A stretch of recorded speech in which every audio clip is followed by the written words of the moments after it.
I'll Be Gone in the Dark by Michelle McNamara. This is the story of a relentless monster and the equally relentless woman who hunted him. Author Michelle McNamara, a true crime writer, spent the final years of her life immersed in the cold case of a predator she dubbed the Golden State Killer, a man responsible for at least 50 sexual assaults and 10 murders across California in the 1970s and 1980s. The book is both a chilling account of his crimes and a deeply personal memoir of the obsession that consumed its author. The narrative begins not at the start of the crime spree, but with its bloody end. In February 1981, Manuela Whithoon is found bludgeoned to death in her Irvine home. The scene is deeply strange. A lamp used as the murder weapon is missing, and the tape from the answering machine has been stolen, suggesting the killer feared his voice had been recorded. Manuela's husband, David, was in the hospital at the time, and her brother, a police academy trainee named Drew Whithoon, is left with the horrific task of cleaning the blood-splattered bedroom. To the Irvine police, it is a baffling, singular crime. But to Jim White, a veteran criminalist with the Orange County Sheriff's Department, it feels terrifyingly familiar. White immediately connects Manuela's murder to another unsolved case from 6 months prior. In August 1980, in the wealthy coastal community of Dana Point, a young doctor in training, Keith Harrington, and his wife, a nurse named Patrice, were beaten to death in their bed. The killer had used a brass sprinkler head from their yard and covered the bodies with a bedspread. Both Patrice and Manuela had been raped, and both crime scenes showed evidence of ligatures. White suspects a single, calculating predator is at work, one who is learning and refining his methods.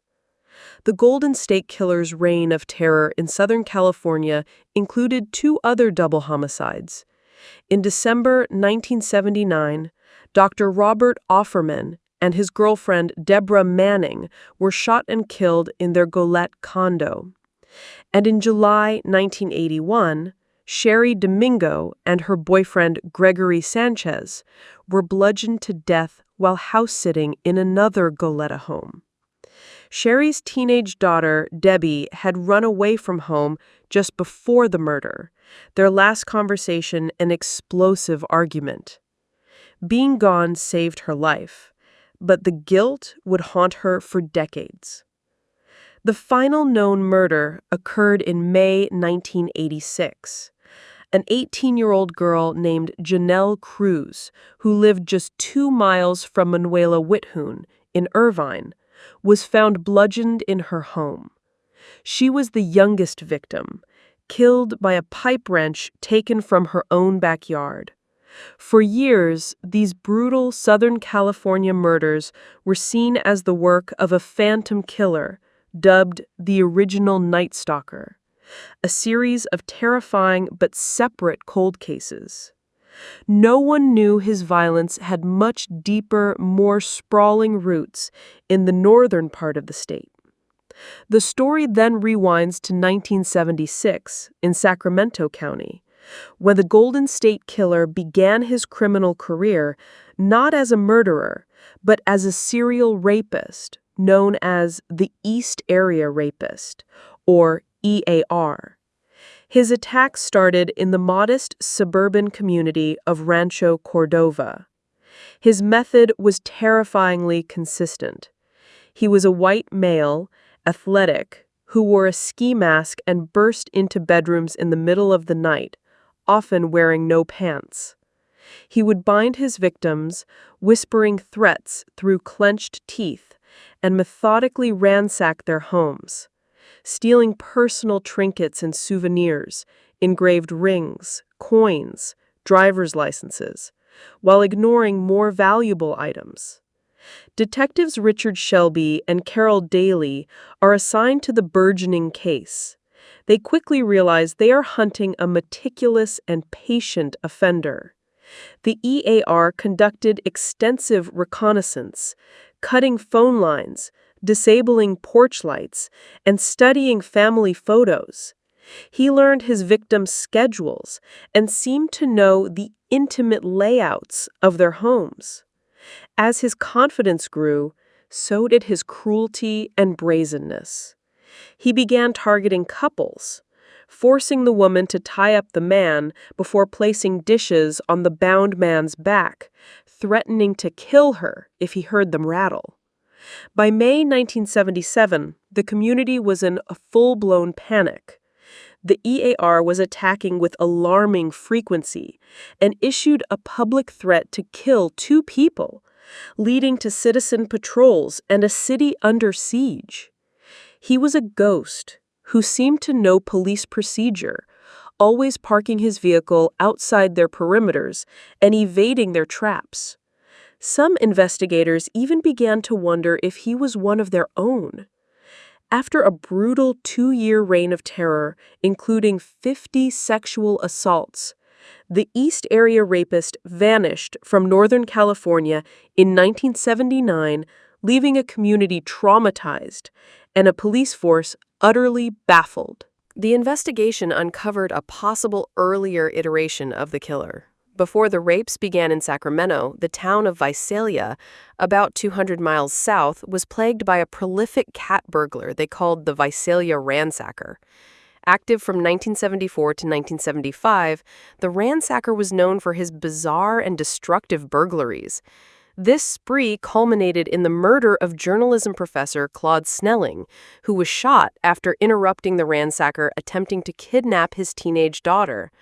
Detective Bill McGowan of the Visalia PD had a face-to-face encounter with the suspect, a pale, baby-faced man who feigned surrender in a high-pitched voice, before firing a shot that miraculously hit the detective's flashlight. After this incident, the Ransacker disappeared, just 6 months before the East Area Rapist surfaced in Sacramento.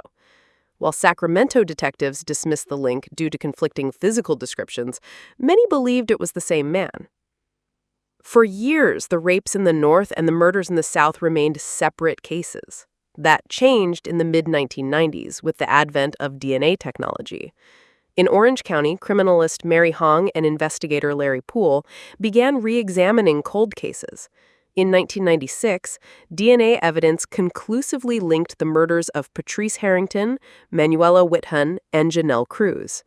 Soon after, the murders of the Smiths in Ventura and the 2 Goleta couples were also linked, forming a terrifying portrait of a single serial killer operating in Southern California. The biggest breakthrough came in 2001. Paul Holes, a criminalist in Contra Costa County, had been reinvestigating the East Area Rapist cases from the 1970s. When he compared the DNA profile of the EAR with the profile of the original Night Stalker from Southern California, it was a perfect match. One man was responsible for it all.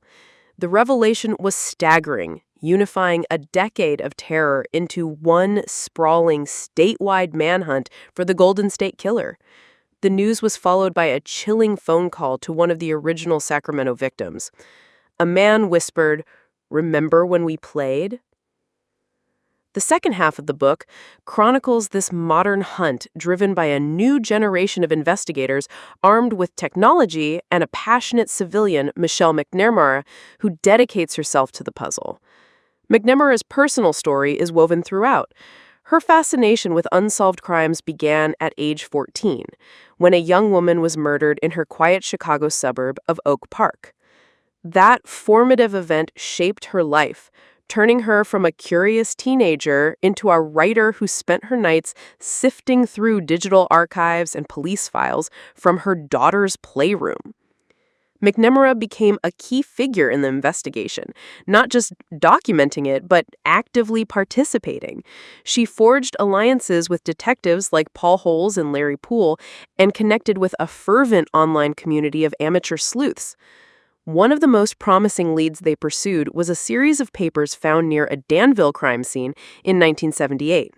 The homework evidence included a hand-drawn map of a housing development and a rambling essay titled "Mad is the Word," in which the writer expressed a seething, vengeful anger toward a sixth-grade teacher. This led Holes and McNamara to theorize that the killer might have a background in construction or land development. This theory was bolstered by the fact that many of his attacks occurred in or near neighborhoods with active construction. The investigators chased down thousands of leads. They focused on men who had lived in both Northern and Southern California during the relevant time periods. They re-examined old suspects like Jim Walther, a man who was the prime suspect in the 1970s but was eliminated by now outdated secretor status testing. After an 18-month search, Holes finally tracked down Walther, only to have modern DNA testing definitively prove he wasn't the killer. The case was a series of such frustrating dead ends. In January 2016, McNamara and her lead researcher Paul Haynes were given unprecedented access to 37 boxes of case files from the Orange County Sheriff's Department, the Motherlode. They began the monumental task of digitizing thousands of pages of reports, believing the killer's name was likely buried somewhere in the mountain of paperwork, a forgotten detail on a traffic stop or prowler report. Tragically, Michelle McNamara died in her sleep in April 2016, leaving her book unfinished. The final section, compiled by her researcher and a colleague, details the vastness of her investigation and the promising avenues she was still exploring, including the use of public genealogical databases to find a familial DNA match. The book ends not with a resolution, but with McNamara's own powerful words in an open letter to the killer. She tells him that though he was once a master of the dark, technology has turned the tables. The world is now a web of digital windows, and the footsteps he hears are those of the hunters closing in. She promises him that his reign of terror will end not with him fading into obscurity, but with the sound of a doorbell, the flash of a badge, and the final, undeniable exposure of his face to the light.